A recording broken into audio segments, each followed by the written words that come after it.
Ever since I was a little kid, I wanted to be John Rambo. The only problem was I looked more like Johnny Appleseed. I was 14 years old and I was growing up in a little logging town in Mount Ida, Arkansas. And I met a Green Beret named Mark, who walked into the soda shop, took the time to sit down and talk with me. And at 14 years old, man, I was hooked. I knew that's what I wanted to do. I knew I wanted to be a Green Beret. And for the rest of my time in high school, all through college, even my first 4 or 5 years in the Army, I just obsessed, dreamed, planned, trained, prepared for the day that I could try out to become a Green Beret. And ultimately, I did. I think I went to every school in the Army 3 or 4 times, recycled about every one of them. But eventually, I made it through. I got my Green Beret, and I spent the bulk of my adult life, at least in the military, in Special Forces, or the Green Berets. And post 9/11, I spent a lot of time in Afghanistan. And then I retired from the Army in 2013, came back home to Florida thinking, man, this is going to be awesome. I'm going to retire. I'm finally going to go fishing. My wife and I were married. We still had 3 boys that were living at home. It was awesome. But the reality was, it was not as awesome as I thought it would be coming home from service. I actually struggled a good bit. Within 18 months of arriving, or after retiring from the U.S. Army Special Forces, I stood in my bedroom closet with a pistol and no intention of coming out of there. And had it not been for the grace of God and my son coming home from school when he did, I don't think I'd be here. And I think that's just the truth. I emerged from that closet embarrassed, isolated, and silent about just how close I had come to taking my own life. In fact, I was just in my own world. My wife and boys would get up and leave the room when I walked in because they didn't know what version of dad they were going to get in that moment. And I pretty much just stayed on my phone looking at pictures from Afghanistan and my time back when I did have purpose and identity. And I came across this picture here. Let's see if this will actually work. It may not be on. Yeah. Told you I was from Arkansas. That's fine. But I came across that picture and I realized that look that I had on a very bad day in a Ruzgan province when a dear friend of mine left this world doing something I directed him to do was the same look that I still had after I'd come home. It was the same look that I would give my boys. It was the same look that I would give my wife Monty when she would say, hey, you want to help me wrap the boys' Christmas presents? It was that look. It was the same look that I would give a potential employer whenever they would ask me, tell me about how your skills in Special Forces parlays into this job. They'd get that look right there. That look followed me home.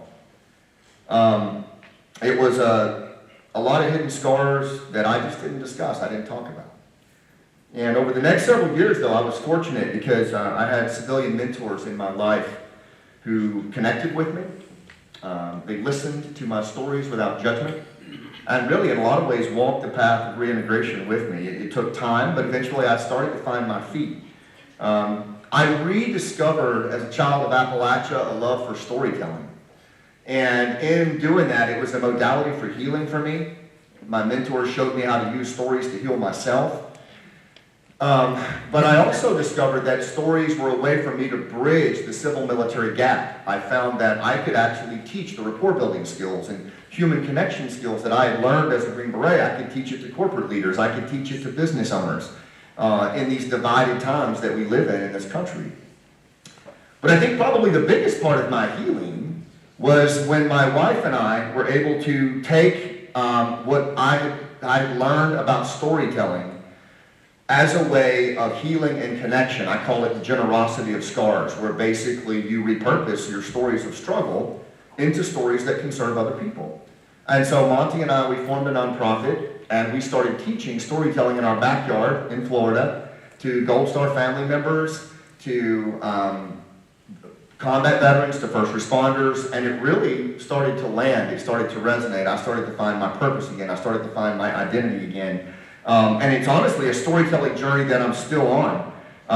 Then I started turning it into plays. I learned that the best way to educate communities or one of the best ways, I mean, Shakespeare knew it very well, this isn't new, was that storytelling from the stage, theatrical immersions in communities where you could sit civilians and veterans and military family members down together and perform a play about war was a really, really powerful tool. And what we started doing was I would write the plays, and then we would bring veterans into the plays and military family members to perform the play.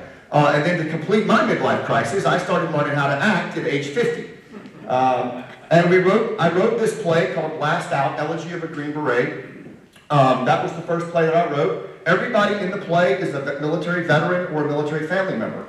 The first year, we had no idea what we were doing. We performed this play. We went to 40 cities. We put 28,000 miles on a U-Haul van. We performed it for thousands of civilians and military veterans and Gold Star, I think over 175 Gold Star families. We traveled with our own counselors, and we did over 250 PTS interventions in the lobbies around America because we recognized how many of our veterans and their family members were not getting help at all. And so we found that we could do interventions just by telling the story. You could see who wasn't, and we could intervene.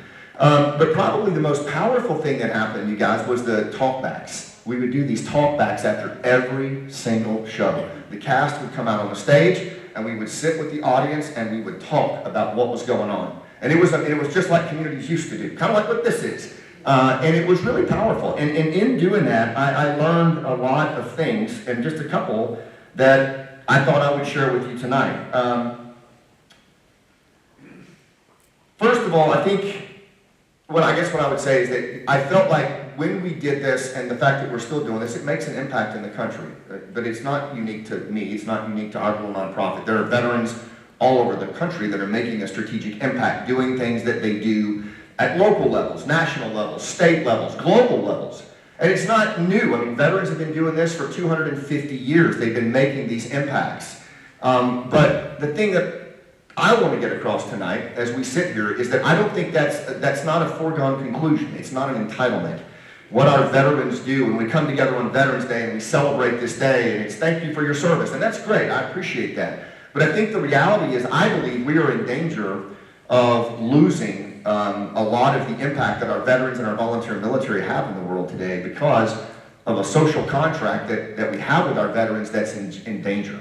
You know, the social contract that has existed in this country for 250 years is basically the veteran signs his or her name on a blank check and says, I will give my life in defense of a citizenry who is kind of the guarantor of that arrangement, and then it's managed by politicians who govern the fate of those who serve, right? And it's a very delicate but elegant arrangement. And at the core of it, the terms are super simple. It's one promise. I have your back. And it has to be acknowledged and adhered to by all of the members in it. And if it's not, the whole thing falls apart. And I believe that we're in danger of losing that contract right now. My generation of warfighters, the global war on terror, you know, we were raised and trained to work alongside our veterans in Iraq, in Afghanistan, and we were, you know, and the only way that we could have any success was to be at the shoulder of those individuals all the way through. One of my brothers, Nizam, is sitting by my wife Monty tonight. Let me tell you a little bit about Sergeant First Class Nezamud Nizami. Right? He's an Afghan commando. He is Afghan Special Forces. He is a graduate of the U.S. Army John F. Kennedy Special Warfare Q course. And he was shot through the face defending U.S. Green Berets in a firefight, and within weeks was back in the fight. And that's not unique to Nizam. Many of the men sitting in this room tonight, sitting in the back, looking after things, taking care of us, did the exact same kind of work. Afghan commandos and NCOs who fought alongside us. But when Kabul fell, that promise of I have your back collapsed with it. And that bond that we shared with them was fractured. And so a whole lot of veterans around the country stood up and did whatever they could to try to get their allies out. And the thing that it's hard to understand, whether you're a Republican or whether you're a Democrat, is that this was an institutional failure of a partnership and a promise that has been part of this country for a lot of years. When veterans go to war, we work alongside our allies. And that I have your back promise is everything. It is our social capital. It is our bond. And when it's broken, it creates a moral injury, a violation of what one knows to be true, of what one knows to be right. And it's a very dangerous injury on a veteran population who are already wrestling with post-traumatic stress, survivor's guilt, and a range of other things, because it's a persistent attack on one's moral code. That what we did was wrong at our core. And look, here's the thing. Our kids see it. Our children see it. They know and understand what this is. Our potential allies see it. And so one of the things that we spend a lot of our time with in our nonprofit is talking to people about this importance of honoring this promise and what it means when we don't honor that promise. And so I started thinking about, with the few minutes that I have left tonight, I thought, okay, how can I best play my position for the panel that's going to come up here, right? Because the reality is, we travel around the country and we talk about our allies and we talk about what's going on and how we need to support them. But the reality is, a lot of times people don't understand the depth of this connection, the depth of this relationship. And one of the things I've learned through storytelling is that you can actually have people feel it, an emotional point of view. Why do our veterans care so much?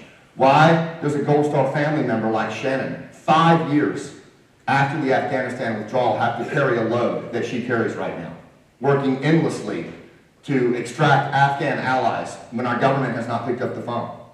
I mean, how's that even possible that we could lump that on a Gold Star family member? Right? And so what I thought I would do tonight before the panel comes up here is I'm working on a new play, and it's called 11 Days. The story of Operation Pineapple Express. And, that was Gary Sinise. He actually produced our play. Lieutenant Dan. Now, you talk about nervous, you come out to do the play, and Lieutenant Dan's sitting right there.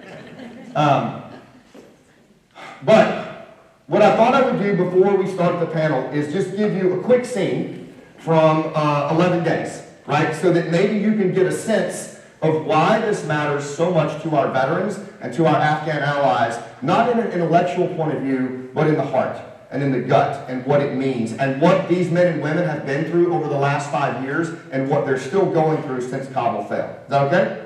Yeah. All right. So I'm going to kind of do it as a reading. The play is going to premiere December 17 through 20. It's a really fast scene. That basically, in the play, I play 18 characters, and I narrate the story of how this dark stain in our history affected our warfighters, their families, and our allies, and how far veterans would go in their families to honor a promise when their leaders did not. So I'm going to set the play up. I'm going to narrate this scene and all the characters in it. Got a little bit of language in it. We talk that way. So here's the setup. In the early days of the withdrawal in August of 2021, Task Force Pineapple, among other groups, we were using our cell phones and our relationships to help Afghan allies at Kabul's International Airport move through an open sewage canal, a 4-foot hole in the fence, and then into the arms of the 82nd Airborne and the Marine Corps, who were on the ground and pulling known and vetted allies through as we passed information on what we call baseball cards using text, because we had known and worked with these guys over the years. So all of this was, so we treated it as an underground railroad of sorts. The veterans that were on the phone here in the States were called shepherds, and the allies and family members were known as flocks, and Nizam was passenger number 1 on our Pineapple Express, and we referred to the active duty members on the ground as conductors. So Steve Ruley was one of our shepherds, and I mentored him when he was a captain. He was a young special operator who suffered a traumatic brain injury in Iraq, saw a lot of combat, tried to put the war behind him, and then got his life together and was now back in the mix trying to guide his former interpreter, Razik, through the hell on earth that was Kabul International Airport. So Steve has just found out that Abbey Gate has opened and there's a fleeting window to get Razak out. Steve is in his bedroom in his North Carolina home, and his wife and small children are playing in the next room. So the Pineapple Express is moving faster than we hoped. But for every one we pull through the fence, another is left clawing at the wire. For every friend that we pull out of the crap trench, another is swallowed by the storm. agony, exhilaration, over and over. And we know that at any moment, the Pineapple Express could come to a halt. Now, Steve Ruley was working like hell to conjure a miracle for Razik. Razik, grab your family and go now. I'm dropping a location to your phone. Hey, Scott, I've got Razik, his pregnant wife, she's 9 months, 3 little girls, they're heading to the airport right now.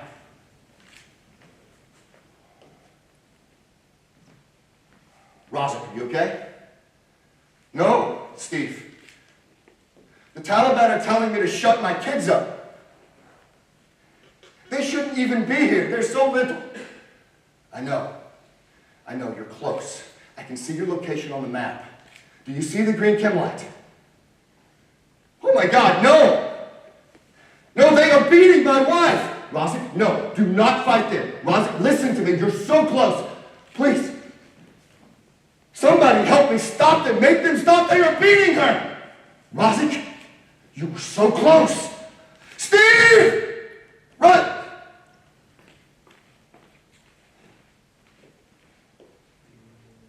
You would think the chat room would pause,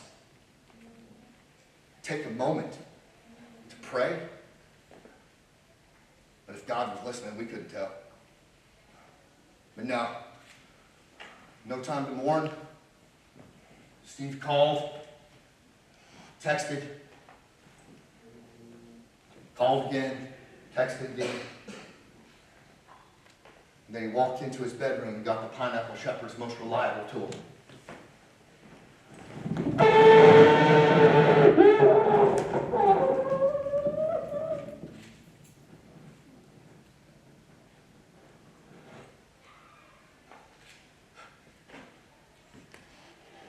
Keeps your kids safe from the cost of your promise. The rest of us kept grinding. Just one more. Just one more. Just one more. That's what it means to us. Every single one of us. And we will not stop until we've honored this promise. And we need your help to do it, no matter how long it takes. Thank you.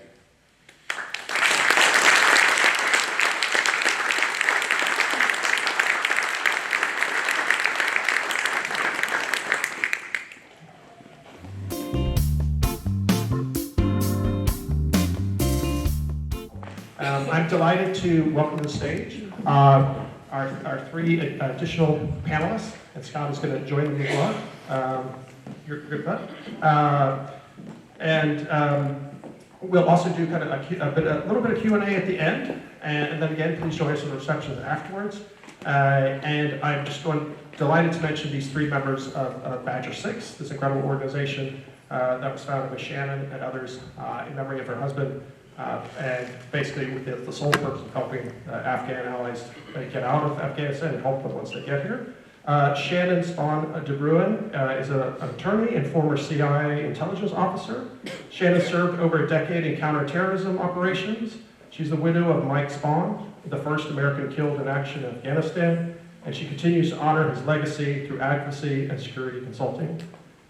David Tyson is a retired CIA operations officer and linguist who was part of Team Alpha, the first U.S. team behind enemy lines in Afghanistan after 9/11. He received the CIA's Distinguished Intelligence Cross for valor and is fluent in multiple Central Asian languages.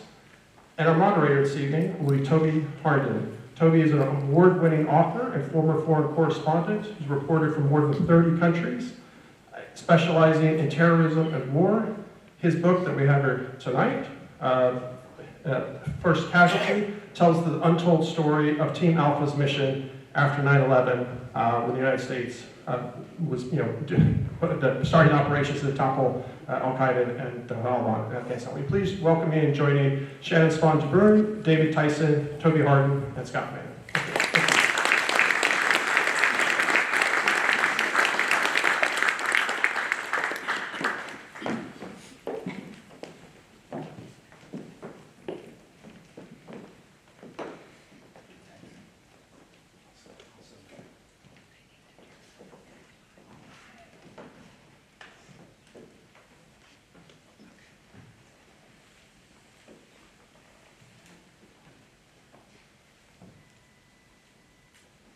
you so much, everybody. It's a great honour to be here on Veterans Day. It's not all right.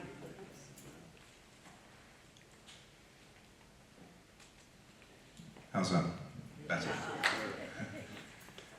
It's a great honour to be here in Houston on Veterans Day, amongst so many great Americans, so many people who've served our country in so many different ways, and to be sitting alongside David, Shannon and Scott. Maybe start with Shannon.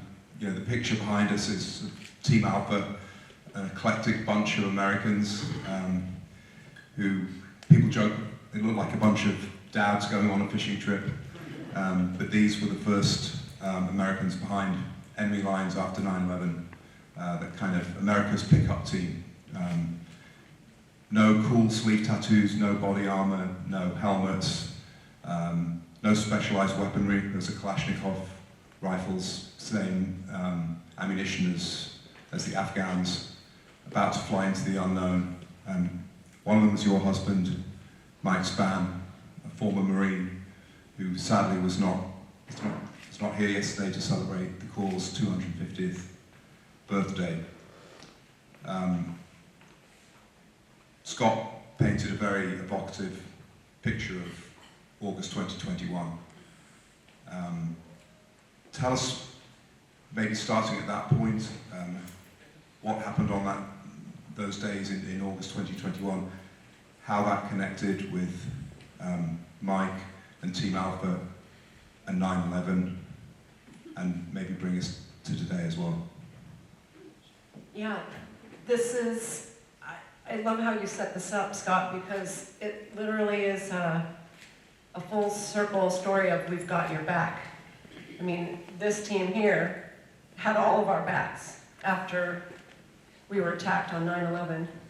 And when we saw what was happening in August of 2021, we had that same sense. We can't, the Afghan partners that this team worked with, we can't just forget about them and leave them behind. So people sometimes, in the course of the work that we're doing to honor the faithful and valuable service of our Afghan partners, ask me, you know, what is my connection to Afghanistan? It's not as direct as these two. I wasn't on the ground, I didn't work with the Afghan allies, but in the upper right, that's my late husband, Mike.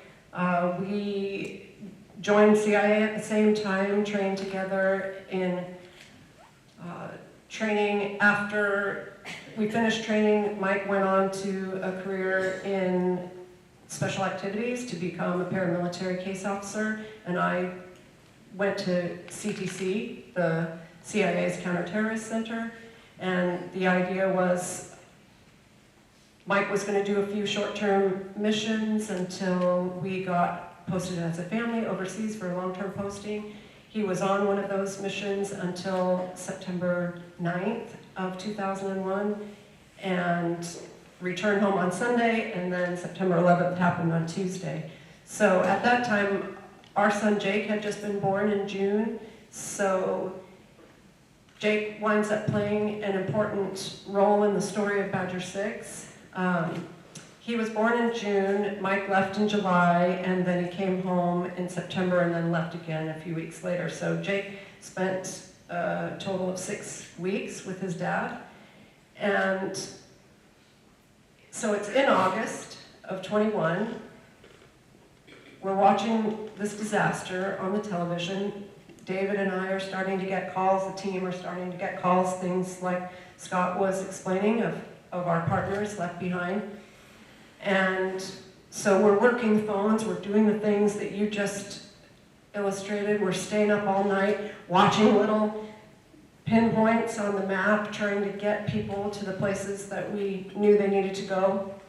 And at some point it was not working. And some of it was working, and we had a family miss the bus and miss the point, and I was crying in the kitchen, and Jake, who's now 24, was sitting across the table from me. He was home from college, and he looked at me and he said, "Mom, hasn't Afghanistan already cost you enough?" And all I could do was look at him. We have your back. We can't just say that it's too much. What's too much is leaving our friends behind. So David and I got reconnected around that time and started working together to honor the promise and to continue that story of we have your back. And Badger 6 was the call sign of Mike's during this period. Yeah, the team, 8 guys, but they split up, and David can tell more about this. They split up on many different missions in those early days, and first in Afghanistan, and well, the picture's not there anymore, but There it is. Mike, and this is Justin down here, and Mark next to him in the black hat. The 3 of them, it was their call sign, wasn't it, when they went That's to right. Banyan Province on a separate mission from the team. So we named our organization Badger 6 to honor Team Alpha and Mike and the Afghans that worked with them. And I believe that Mike called an LZ, a landing strip for helicopters, LZ Jake, and had an argument with somebody at headquarters who wanted it to be called something else. Yeah. David and then Scott, tell the audience about the Afghans, what they were like to fight alongside. David, you're on horseback there, which was a pretty uncomfortable experience, I know. Who are these people? Who are these warriors that we now have this debt to help? We were inserted into an area in northern Afghanistan that was controlled by a warlord who was an ethnic Uzbek. And as you know, Afghanistan has different ethnic groups inside it. And you know, over periods of time, you can say that there was civil war in Afghanistan based on ethnicity and so forth. And the guys, the warlord we were working with was an ethnic Uzbek. And these men were known for various things. They had, you know, stereotypes and reputations. One of the things that these fighters were cavalrymen. They fought on horseback. They not only rode horses for transport, but they fought. They conducted cavalry charges against the enemy fortifications, and did so very impressively. They were well known for that, and when we inserted, they sort of expected us to join them. And that was a shock to us in a number of ways. Not only were we not prepared, I, for example, had never ridden a horse before.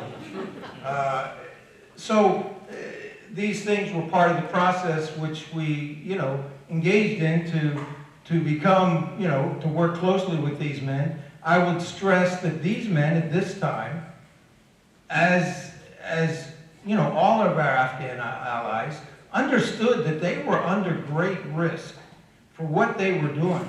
They knew, and at this time, 98% of the country was controlled by Taliban and Al-Qaeda forces.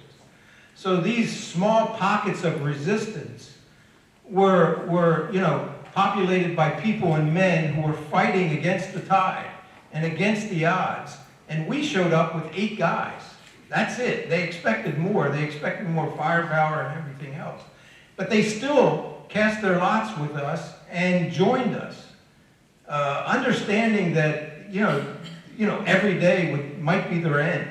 So their willingness to fight with us and to take up our cause and to follow our instructions on how to fight a war and how to move and so forth was done at great risk to themselves, and they did so without hesitation. We were the only game in town, the only chance they had, and they joined wholeheartedly.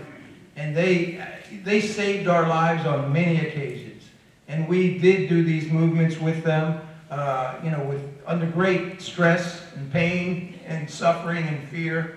We rode the horses with them, and we watched them with the help of our Green Beret teams that came after us, turned the tide in Afghanistan. And a truly impressive feat watching the use of 21st century technology and sort of 13th century, customs and practices with horses.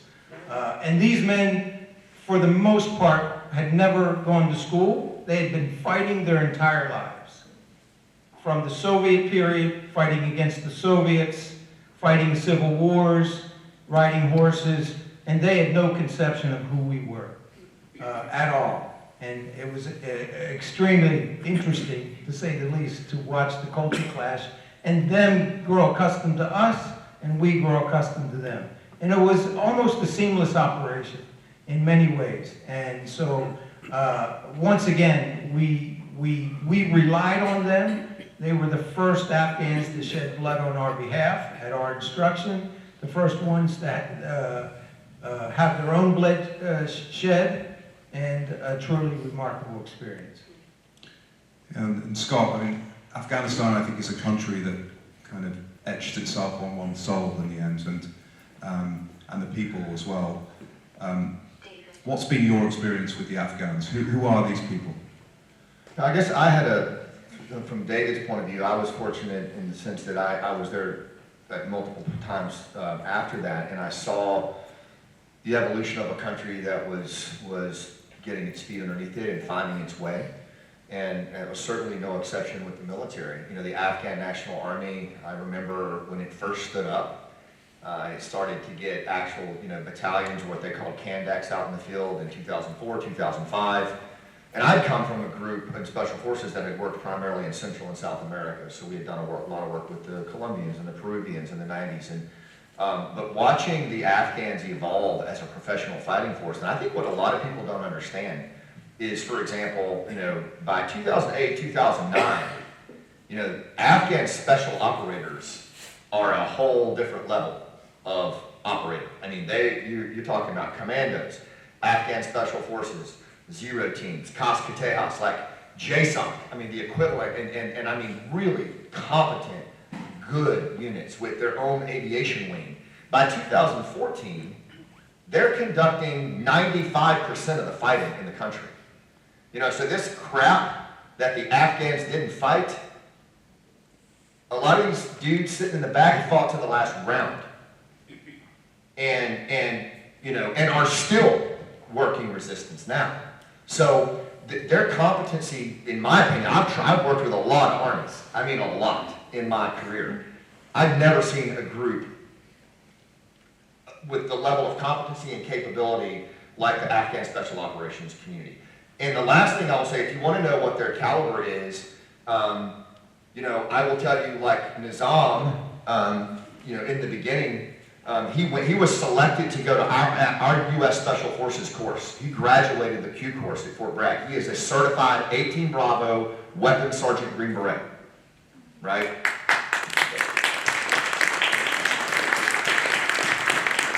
And, many of the gentlemen sitting back here, very, very similar capabilities, but what really stood out to me about Nizam, and I think it's endemic of the Afghan community as brothers, but when Hurricane Milton was zoning in on Tampa, where we live, my wife Monty and I live, we actually stood Task Force Pineapple back up in our signal chat room, because we were getting ready. We had just helped with the hurricane in western North Carolina. So this community of veterans continues to come together around natural disasters, right? So Milton is coming towards Tampa. Well, Nizam now lives in Texas, right outside Houston. He's got his own tractor trailer. All of a sudden, in the chat room, this new member appears, and he says, "Hey, this is Nizam. I've got an empty truck. I'm outside Tallahassee. Where do you need me?" And that's who these guys are.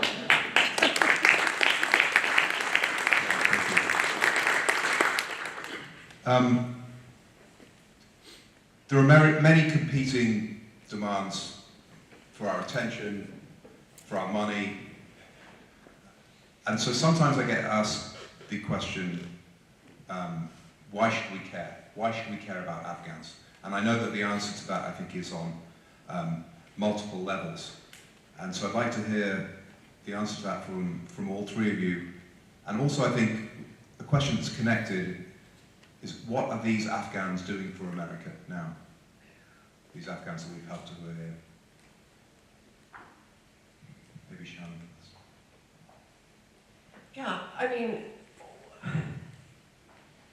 there's so many answers to that question. One of the immediate ones that comes to mind is, why should we care? I mean, I think Scott has beautifully portrayed, and David spoke to the reality that they're our brothers, our partners. They saved our lives. They fought alongside us. They helped us. So we went into Afghanistan with the goal of making Afghanistan inhospitable for further attack planning against the homeland. The entire 20 years we were there, that goal was accomplished, and it wasn't accomplished by us. Like Scott said, it was accomplished by these partners. So why do we care? Partly because we've lived in absolute safety from Al-Qaeda in the entire time that that mission was accomplished. And that's the first thing that comes to my mind in terms of. The second thing that comes to my mind, coming from an intelligence background, I think this point was already raised as well. The way the intelligence game is played and won is trust. And if we break that promise of I have your back, why can we expect in the foreign field any asset to help us to know the plans and intentions of foreign governments, foreign terror organizations, any of our enemies? If we can't be the people that honor the promise, I pity the case officer in the field now that is trying to recruit someone to help us. I guess I'll address it on two levels. I'll start with why we should care about Afghanistan in general, because I mean, I hear that question a lot. You know, can't we just move on? It was 20 years. Here's my take on that, is that I think the first thing is you have to remember that the enemy that we face today, and there's several, right? But the one that is the Islamist terror groups like Al-Qaeda, ISIS-K, they have a vote in what happens in our lives. Like they actually get to vote in the outcome. And the way that they're voting is a global caliphate. A global caliphate that has a multi-generational narrative that they will not stop at anything until they establish that global caliphate. And pre-9/11 and post-9/11, their strategic sanctuary was Afghanistan. And it is, again, there are more than 20 global terror groups reestablished in Afghanistan, now most of them using former Afghan National Army and NATO bases. They are actively planning and preparing for another attack. We know that because many of the Afghan special operators and intelligence operatives that were recruited during the 20-year war were abandoned and are now on the phone with all of the global war on terror veterans. And we're talking to them daily about what's going on. So the big reason I think we should care is because we are, in my assessment, in another pre-9/11 threat scenario, and we are asleep at the switch.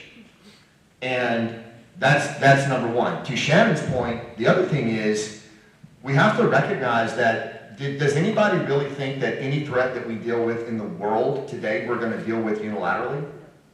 There's not a single threat that we're going to take on by ourselves.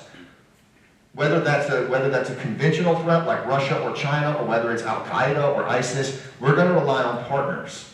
And I'll just give you a scenario of a young Green Beret who was working in Ukraine, and he was working alongside a Ukrainian officer, and it got pretty sporty, things were getting rough, and the Green Beret came to this moment where he had to say something to the Ukrainian he's advising, and he said, "Sir, I just need you to trust me." You mean like the Afghans trusted you? Now this is where we're putting our young special operators today. My son is an infantryman now.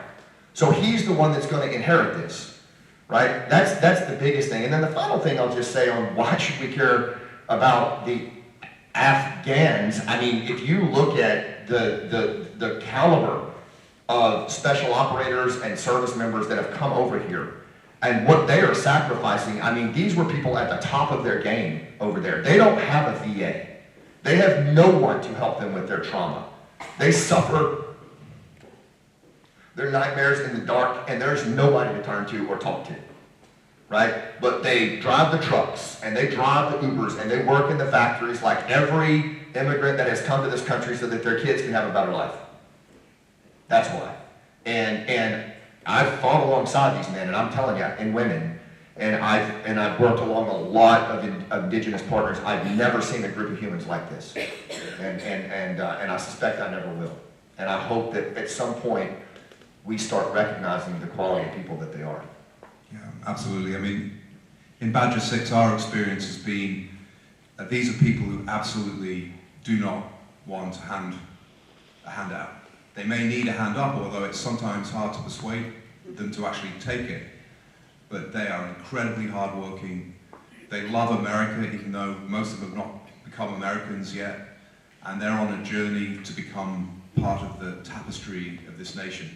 Just as, you know, we see Vietnamese around the country, we see Iranians, and I think they contribute greatly to the richness of America. This is Veterans Day. Yesterday was the Marine Corps birthday, and all of us have known people who have made the ultimate sacrifice in Afghanistan. With Badger 6, Mike Spann is always in our mind. David, perhaps you could talk a little bit about Mike, who he was, what happened to him on November 25th, 2001, and how his spirit, just as the spirit of others who've been lost, is part of this mission that continues to help these Afghan allies. Right. Obviously, Shannon can speak much more to who Mike was as a person, but as a person who worked with him, I can say Mike was an unambiguous man in terms of his feelings about the world, about work.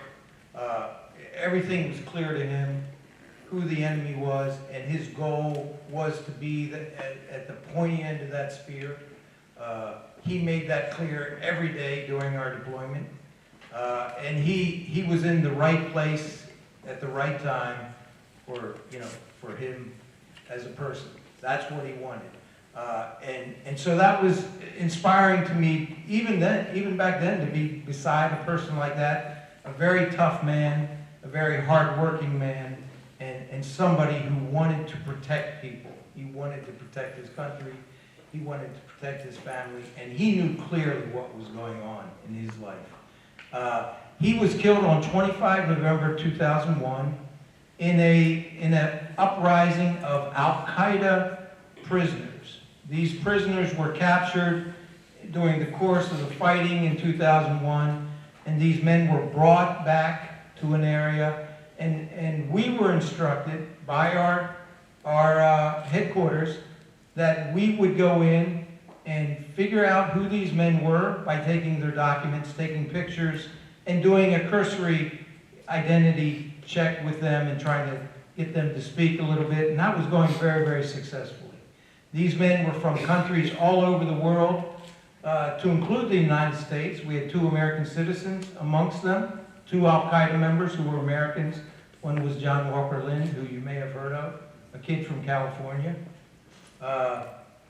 And this process was going well until it didn't, until the uprising began. And in sort of true agency fashion, there were only 2 of us there, 2 Americans, myself and Mike. We had our Afghan security contingent. Most of them were killed during this process after the uprising started, and Mike was killed very quickly as well. And he was, interestingly enough, at a location where he was providing help, overseeing medical support to these Al-Qaeda men who had grievous wounds from battle and so forth. And Mike was not only collecting intelligence, but he was also overseeing a medical process for these wounded men. Because Mike, while he was a true professional and, one of those tough guys on the front lines, he was also a great American, a great human being, and he was trying to care for these men as well. So Mike was killed very quickly during the process, and that was the start of a 5-day siege that we took part in. And as I mentioned, we lost a lot of Afghan partners as well during that fight. Some of whom, their widows and children are now in the United States, thankfully. We brought them over, and some of whom are still in other countries waiting to come here. Thanks, David. And I mean, David's very modest about this, but his combat experience on that day was something very, very few Americans have lived to tell the tale. He expended 5 rounds from his Browning high-power, 5 magazines from his Browning high-power pistol, which is 75 rounds. He used all the rounds left in Mike's Kalashnikov, and also picked up a Kalashnikov off the battlefield as well. In those 18 or so minutes to get out, he had grenades bouncing off him that didn't explode, and it was this incredible situation of kill or be killed, and David survived, was able to call in reinforcements, and it's an incredible act of heroism and resilience. Shannon, just on Mike, you spoke to Mike on the satellite phone occasionally, and he had quite a bond with the Afghans during this period. Yeah, that was the surprising thing for me during that time, was that I would get to hear from him every so often on the satellite phone. And I remember him telling me a few stories about some of the guys that he worked particularly close with. One man is in Doha right now with his family, still awaiting permission from the US government for us to bring him here to this country. He was, I think Tahir went on that the Badger 6 mission with them, didn't he? Yeah. He was their interpreter for that mission, the call sign Badger 6. And I remember Mike telling me, I asked Tahir, if I write to my headquarters and ask anything that you need, what would it be? And he asked, oh, could I have the great books on tape? Because I'm really trying to perfect my English. And so, in the next airdrop, books on tape and a tape recorder, a bunch of batteries come.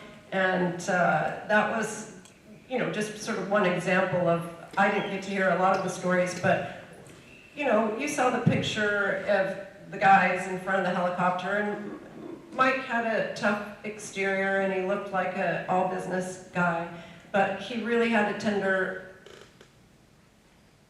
disposition when it came to building relationship. He had a really good sense of humor, and he was really careful about not just having surface relationships, and he really did care about these guys. And I remember a few years after that, every so often Tahir would call me on the phone in Virginia, and he would say, I just want to know how are the children of Mike Spann. Yeah, thank you. And Scott, you must have lost many friends in Afghanistan, American friends as well as Afghans. And how does their memory connect with what the work you're doing today?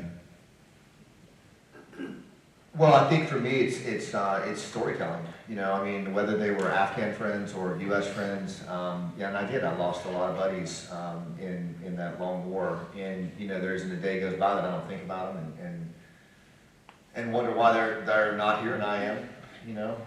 But I feel like, at least for me, the mandate I've been given is to try to tell their story.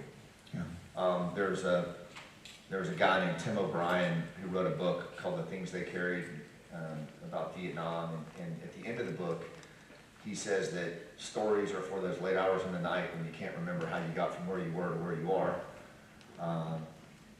For when memory is erased and there's nothing left to remember but the story. And I just feel like, for me, it's being able to tell the stories of those guys and just how awesome they were and how funny they were and how committed they were to their profession. It's just everything, man. Traveling the country and telling these stories and seeing the looks on people's faces who've never been around it, and all of a sudden they feel like they know them. So I think for me, it's just trying to keep their stories alive. And I think we have to be very careful as a country. Not only have we, I think, abandoned our allies in a way that this multi-generational systemic abandonment started with Montagnards, and it has got to stop. Like, we've got to stop doing this like it's a bad date or something. You cannot do that.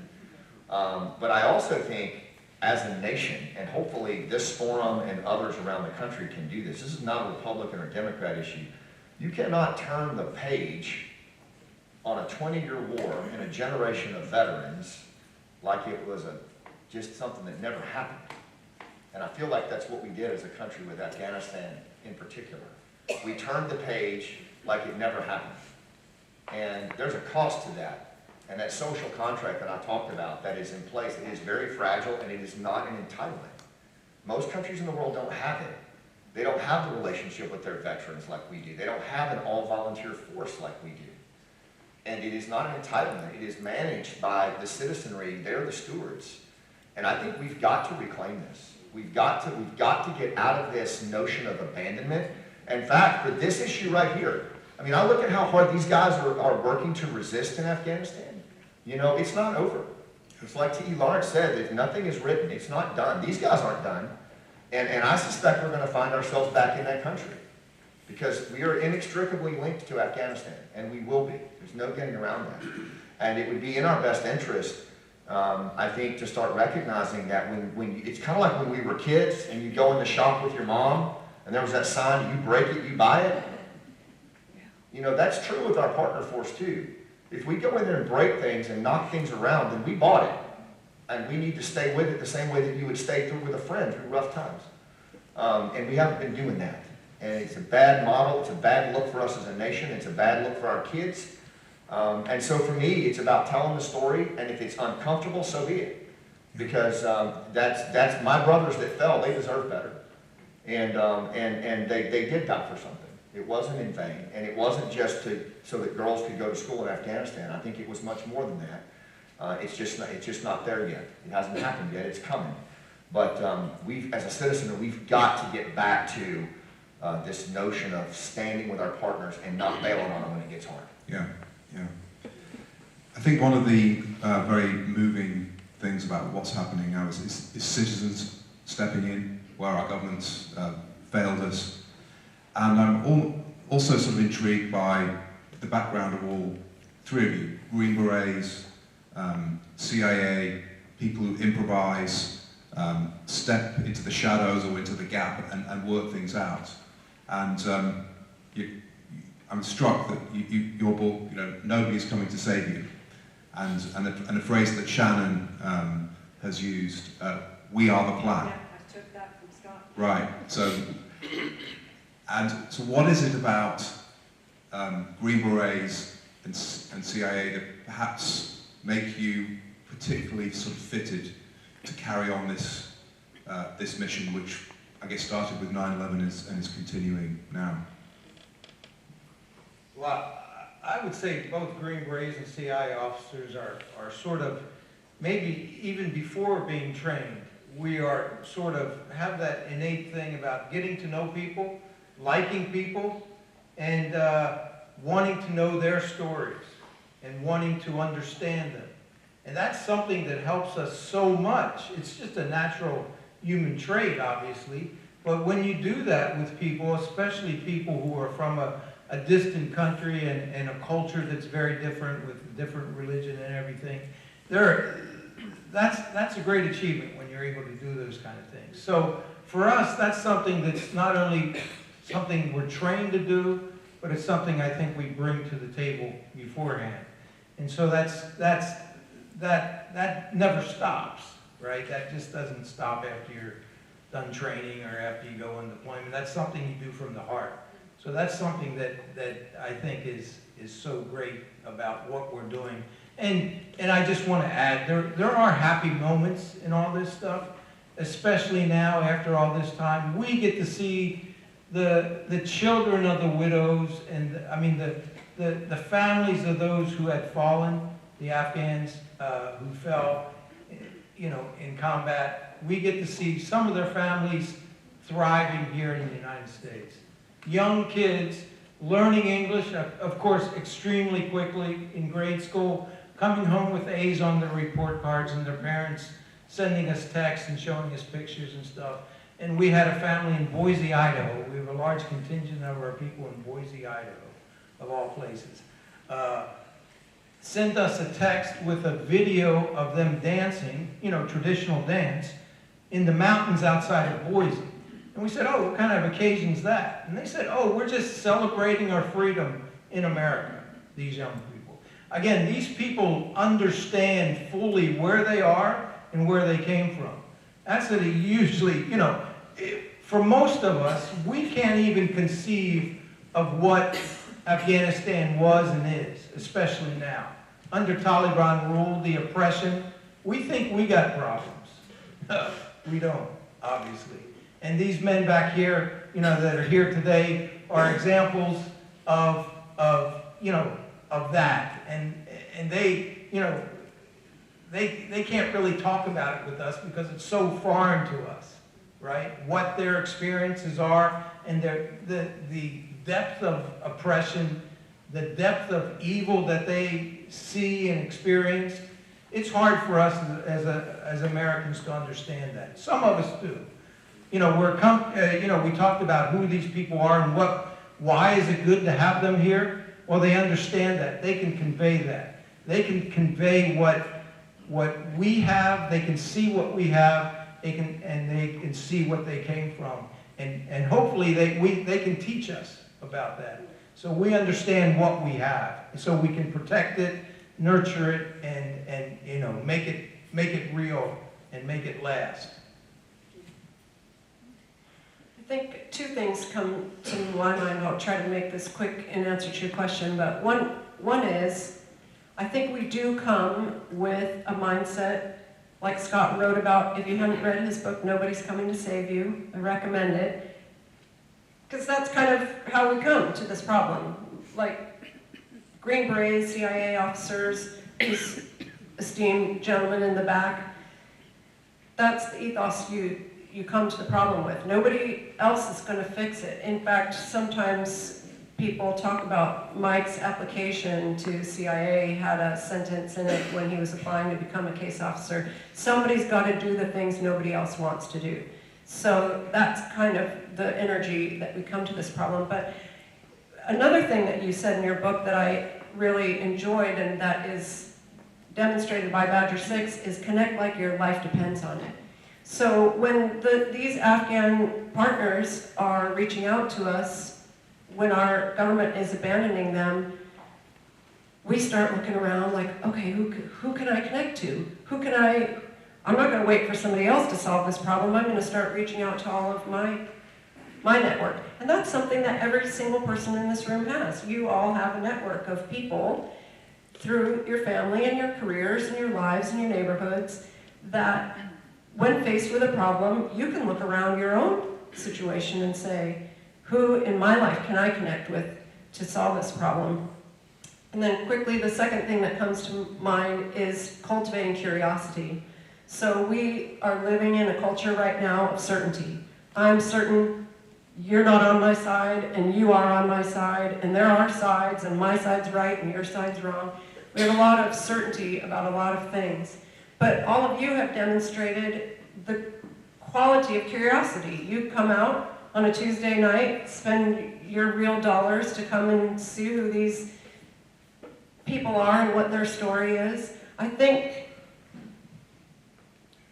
cultivating that skill of being curious that David mentioned, being curious about other cultures, being curious about potential solutions to problems, being curious about who in your life can bring those solutions and how you might be able to participate in it. That is an art that we're losing alongside these things that Scott has mentioned, and it's really, I think, the way that we need to get back to being more curious. Yeah, just nobody's coming to save you. I actually would always hear that from these Green Beret team sergeants would say it to me when I was a young captain, like, sir, nobody's coming. Nobody's coming, it's just us. But they would always say it upbeat and optimistic, because it was good news, like it was what you needed, because all you needed were your relationships. And a lot of people don't know this, but the CIA and Special Forces actually were born from the same outfit. It was called the Office of Strategic Services during World War II. And there was little groups of 3 Jetbird teams that dropped into Nazi-occupied Europe, mostly teachers and lawyers that dropped in and stayed there the whole war. And they built relationships with partisans and people that were resisting. And that continued and it's continued for decades. The agency and Special Forces have built everything they do on relationships, on what's called social capital. And I've seen it over and over again. It's just the most amazing thing. In Panama, Just Cause, when Noriega was ousted and you had all of these Panamanian fighters out in the hinterland, a lot of people don't know this, but they had this campaign called the Ma Bell campaign. And a bunch of Green Berets that were stationed down in Panama flew into the local areas because there was no internet then, and they had pockets full of quarters and dimes. And they went to the payphones and they called all of their contacts in the Panamanian Defense Forces and spoke to them in Spanish and talked them out. It was the largest mass surrender in modern war history. And it was all done by pre-existing relationships. But to me, that's not unique to Green Berets or CIA. That's something that we all have as Americans, is this innate ability to connect. And like Shannon said, I think this idea of just really pure discovery and taking delight and curiosity and seeing, you know, both sides of the coin is sorely needed today. So, I mean, when I talk about nobody's coming to save you, I think it's the best news out there, right? I mean, did anybody wake up this morning and just go, whoa, thank God for DC? I doubt it. I mean, because like that's just not how we live our lives. But those local connections and the ways that we build social capital, like that's everything. And we're losing that skill. That's, to me, the most important thing. It's the biggest threat we face, is that we're losing the skill for human connection, and more importantly, we're losing the value of it. And I think we've got to reclaim that. Thank you. Well, we'll open it up to questions now from the audience. Some have been written down and handed to me on pieces of paper. First one, what is the situation of the Northern Alliance? We don't hear from them, or we don't hear about them. My son is a veteran from the 82nd Airborne and had one tour in Afghanistan, and we are originally Iranians. So what's happening in Afghanistan now? Scott's already alluded to this, it's not the end of the story. Well, I think the better engagement for that would be our friends in the back and Nizam after we're done, probably talking to them, because they've got, not only do they have insights on what they now call the National Resistance Front, but there's also the other resistance movements that are out there, some of them that these guys are working actively, and they can speak to it much more intelligently than I do. I will say this, I did meet with Ahmed Massoud last summer. Sean Ryan and I went over to Vienna, and I met with him and his team, and you know, they are still engaged, they are still resisting. There's a lot of resistance going on in Afghanistan right now, but you know, one of the things about a resistance that I do know is that a resistance just on its own is almost impossible. A resistance that only has the members in the country that are occupied resisting is not long of this earth. A resistance has to be tied to some type of external support. And what really concerns me about Afghanistan is that we spent 20 years building an unmatched intelligence and special operations capability so that another 9/11 would never happen, and we kicked it over like an anthill. And we left all of those individuals, minus the ones we got out, which was a handful. Most of them are fending for themselves right now with zero support. And that makes no sense to me. But Massoud and what used to be the Northern Alliance are resisting, along with others, and these guys in the back. I would encourage you to talk to them afterwards tonight. They have a lot of insights on it, and you should hear what they have to say. Yeah, thank you. And this is maybe a good question for David. What motivated Afghans to help the US forces originally? And maybe something you have to be a little bit circumspect about. Have any Afghans expressed an interest in staying in Afghanistan as American assets? Can your organization fund them? Yeah, that's a good question. The second part, I mean, we'll start with the first part. As I mentioned, you know, 98% of Afghanistan was controlled by Taliban and Al-Qaeda forces in 2001. We have well, I don't want to say a similar situation now, but the country is controlled by Al-Qaeda and the Taliban today, at least Taliban, right? So 20 years on, there are things that are similar in terms of what's going on. As Scott mentioned, there's a resistance. There was a resistance in the 1990s, and we started to help them very modestly in the 1990s when I first went into Afghanistan in the late 1990s. That's not being done today. But these men that helped us in 2001, their motivations were simple. They hated the Taliban and Al-Qaeda. Sure, they were Muslims. All that stuff about Islam, you know, we have to be very, very careful about some of that stuff. They hated what these men brought to Afghanistan. They brought oppression. They brought the suppression of all females, right? No women were allowed to do anything. So these men were motivated by the things that motivate us, freedom. They wanted freedom. And they knew that we represented that chance, and that's why they flocked to us. Initially in very small numbers, but they were ready to risk everything. They had already been risking everything. They had nothing to lose, except their lives, which they did lose in the course of their support of us. So in that regard, I think it was fairly simple. Their motivations were simple. They saw us as the only chance. And of course, we brought with us a great amount of, power, military power and so forth. And so for them, it was a winning proposition.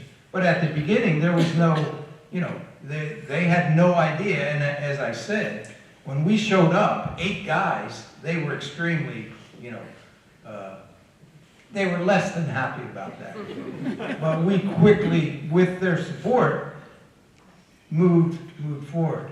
The second part, I think, we talk about our Afghan allies are still there. They may be in hiding now. Many are here, many are in other countries. So the idea of collecting intelligence in Afghanistan, that will take care of itself if we decide as a country to focus on Afghanistan again. We have many friends that we can use, some of them in this room, and people like them. I foresee a time when we call upon these guys again to help us again. They helped us in 2001, and the new generation is here. They're hankering to go back and fix things up, and maybe those days will come. And maybe this is a good question for each one of you to wrap everything up. What is the legacy of America's 20 years in Afghanistan? What did we achieve, and was it worth it? Shannon. I mean, it's easy to lose sight of the things that were gained during the 20 years we were partnered with Afghanistan because the end was so terrible. But it is important to me, some of our friends that David mentioned earlier, we have been able to bring a number of the widows of the commanders to the U.S. And one particular widow was very important to me because her husband was killed a few meters from mine in the same battle. And her 2 children were the same ages as our 2 oldest at that time. So I could, I felt the parallels of our life. And now, through the work in Badger 6, we were able to bring them to the United States. They live in New Jersey. But the oldest daughter, she was 8 at the time in 2001. And she grew up in a relative period of normal life for an Afghan woman. She became a doctor. She didn't know what was happening to her life when the Taliban were coming back. This was not the life that she had lived during those 20 years that she was able to grow up in a relatively free Afghanistan. And there are hundreds and thousands of those stories. So it's particularly important to me to remember the lives of the Afghan women that did get to prosper during those 20 years. David? Yeah, I would just echo that. We helped them create a place, a country that was starting to prosper, that was prospering. And we did it together. Obviously, it didn't last, but it's a great example of what we could do. We We went in there with, just a few hundred men in 2001, and within weeks, the country had been transformed. The Taliban and Al-Qaeda were gone from the government power structures, and a new age, started. That can happen again. I think it's a great example of success. There were many, many problems, obviously, but the success was there. It's an example, and those people that thrived in that 20-year period are obviously still with us, and what they gained and what they learned, I think they're going to put it to good use, and we'll see something happen. Because, this kind of thing, this oppression and this destruction of, 50% of the population has no value, right? The women of Afghanistan have absolutely no value except providing children to these, to the Taliban. So there's really no future in Afghanistan the way it is. Obviously, this can go on for a while, but things will change. Whether we're, a catalyst for it, the United States government, or not, things will change. Scott, finally, what are your thoughts on the legacy and whether it was worth it? Yeah, when I was a young captain in Colombia in the 90s, when you went to a remote outpost with working with the Colombian forces, you couldn't even leave the base. It was impossible. The FARC, the guerrillas in Colombia, had a demilitarized zone known as the Despeje that was the size of Switzerland. Today, if you conduct missions, our special forces with Colombians, they're as good as anything on the planet, conducting night operations, surgical strike, completely unilaterally. It took decades to build that capacity. When 9/11 happened, one of the biggest findings from 9/11 was that we had no on-the-ground intelligence capacity like we needed to have, and we had no partner force. And the one that we did have, the Northern Alliance, we weren't really working with to the degree that we wanted to be. And these guys rectified that, right? But they had to do it on the right side of an explosion, a terrible day called 9/11. But we spent 20 years building an intelligence and partner force that was capable of doing most of the fighting by itself. And then we walked away from it. And what I would simply say is, unlike Vietnam and Korea and other wars that did not end well, at least they did not follow us home. This one will follow us home. Mark my words. There will be another strike on the homeland, in my assessment. And it will emanate largely from the very place we walked away from. And I think we will find ourselves loading back onto military transports and going into Afghanistan under duress. And I think we're going to largely rely on many of the men and women that we helped get out to help get back in and set things right. But I think the circumstances under which it happens, we have a choice, right? It doesn't have to be another 9/11, but I'm afraid on the current trajectory, if we don't wake up, it's going to be. So at least this time, there is a capacity that has been built, a very strong capacity, some of it which is here, some of it which is over there. The question remains, what is the willingness of those individuals to step up and respond to something like that after the way that we bailed on them? I don't know. Time will tell. That was excellent. And just maybe before we conclude, I suppose I would maybe add, as a country, one of our greatest benefits is we're incredibly optimistic and forward-thinking, but sometimes too forward-thinking, we forget about the near past. The 1980s, CIA had arguably its most successful covert operation in its entire history, with the Mujahideen defeating the Soviets. But as a country, largely, once we got what we wanted out of the relationship, we turned our back. I'm not saying it's all our fault, but it was not that much longer before Al-Qaeda became a global threat, and obviously 9/11 happens. I would say even honor and things like honoring commitments to politicians may not mean as much, just a pure realpolitik or geopolitics. The United States has had tens of thousands of troops in Western Europe for over 80 years, similar numbers, or large numbers in Japan. We rebuilt both of those countries. We stood by them. We knew it wasn't going to be short or be easy. South Korea, 30,000 plus troops for over 70 years. The first 30 years, it was a dictatorship. The first few years, a brutal dictatorship. And I think as a country, if we turn our back on our allies, your word means something. And you may not think it's important for a country like Afghanistan, but for a major world power, if they think you're not reliable and not dependable, that's obviously very detrimental. In relation to that, I suppose kind of an odd way to put it, please join us in some of our upcoming events.